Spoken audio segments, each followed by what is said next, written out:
Good morning student. आज हम करेंगे अकाउंट्स का नेक्स्ट चैप्टर नंबर 4। उसका नाम है admission of partner. Admission of partner का मतलब क्या होता है कि कोई भी नया पार्टनर जब फर्म में एंटर करता है, इट्स मीन प्रवेश करता है। अब इसका प्रवेश क्यों अनिवार्य होता है या क्यों करता है कि कई बार व्यवसाय में एक नए सांधर की आवश्यकता होती है। नए सांधर की आवश्यकता निम्नलिखित कारणों से पड़ सकती है। किस तरीके से? एक तो जब व्यवसाय में अधिक पूंजी की आवश्यकता हो।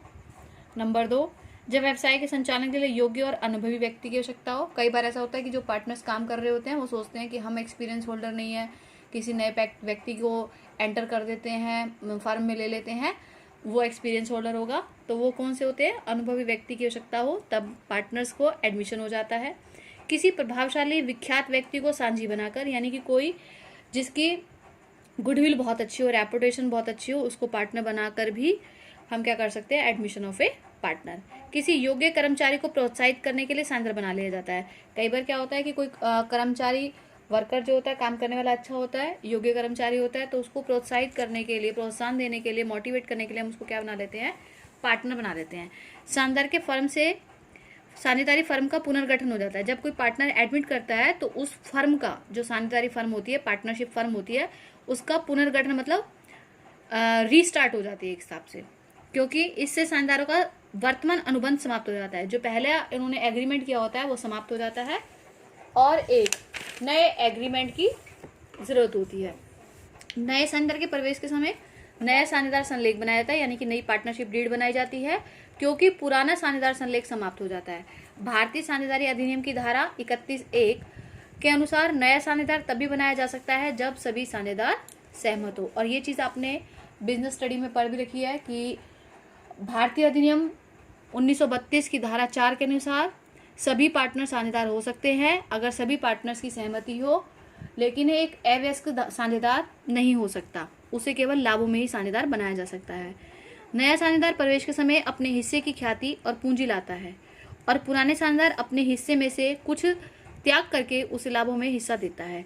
नए साझेदार के प्रवेश पर निम्नलिखित समायोजन की आवश्यकता होती है, यानी कि कोई भी नया पार्टनर आएगा तो हमें इन 5 तरीके से एडजस्टमेंट करनी होगी। सबसे पहले एडजस्टमेंट होगी हमारा नया लाभ विभाजन अनुपात ज्ञात करना, it's mean new profit sharing ratio ज्ञात करना। ठीक है, इसके 4 मेथड हैं, वो आपको आगे क्लास में कराते रहेंगे। उसके बाद है valuation of goodwill. Valuation of goodwill जो आपने 3rd चैप्टर में किया था, सेम इसी में ही है इसमें, लेकिन आपको अब मेथड एक्सप्लेन करके नहीं बताएंगे इसको। आपको सीधा गुडविल दे रखी होगी या नहीं दे रखी होगी तो आपने अपने आप ही गुडविल निकालनी है। वो आपको देखना है कि किस तरीके से हमें गुडविल दे रखी है और कौन सा मेथड यूज होगा। नेक्स्ट है संपत्तियों और दायित्वों के पुनर्मूल्यांकन के लिए लेखांकन।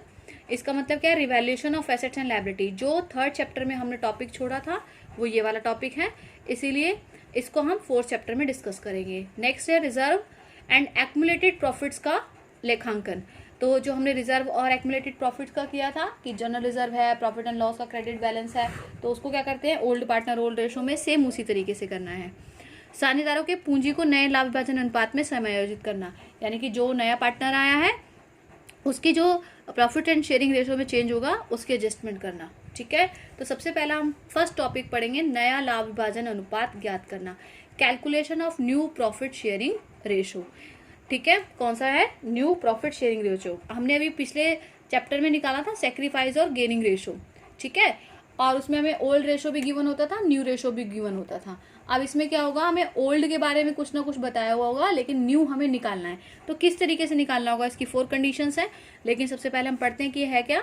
नया साझेदार लाभ का अपना हिस्सा पुराने साझेदारों से प्राप्त करता है, यानी कि जब कोई नया पार्टनर आता है तो उसको जो हमें हिस्सा देना होता है, या उसको 1/2 हिस्सा देना है या 1/3 हिस्सा देना है, तो ये पुराने साझेदारों से प्राप्त करता है, जिससे पुराने साझेदारों से लाभ के हिस्से कम हो जाते हैं। क्या हो जाते हैं? लाभ के हिस्से कम हो जाते हैं और नया लाभ विभाजन अनुपात ज्ञात करना पड़ता है। इसका मतलब क्या है कि सपोज करो आपका प्रॉफिट 1 लाख रुपए होता है और पहले आप 2 पार्टनर थे, तो बराबर बराबर हिस्सा था, आपको 50-50 हजार मिल गए। लेकिन अब एक पार्टनर नया आ गया, अब आपको प्रॉफिट अगर 1 लाख रुपए हो रहा है तो आपको तीनों को बांटना है, तो कितना आएगा? 33,000 समथिंग। इसका क्या मतलब है कि आपके फर्म में जब भी कोई नया पार्टनर एंटर करेगा तो उससे मिलने वाला आपको क्या जो प्रॉफिट है वो क्या हो जाएगा? कम हो जाएगा। तो है नए साझेदार के प्रवेश के समय लाभ हानि के विभाजन के संबंध में निम्नलिखित प्रकार की समस्याएं आती हैं, जो कि अब नंबर 1 है कि किस तरीके से न्यू प्रॉफिट शेयरिंग रेशियो निकाला जाए।